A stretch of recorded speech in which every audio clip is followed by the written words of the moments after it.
প্রিয় ভাই, সব মানুষের হায়াত মওতের কোনো স্থিরতা নাই। আপনারা আমাকে ভালোবাসেন, এর জন্য আমি কৃতজ্ঞ।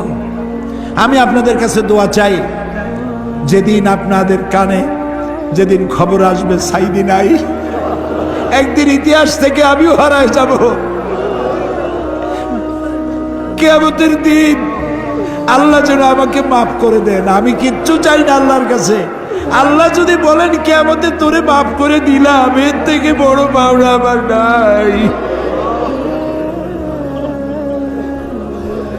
হায় আল্লাহ, এদেশে ইসলামের জন্য কারা রক্ত দেয়? আল্লাহ, এ জমিনে ইসলামের জন্য কারা মাইর খায়? এ জমিনে ইসলামের জন্য রাস্তায় রাস্তায় জীবন দেয় কারা? তুমি কি চেনো না?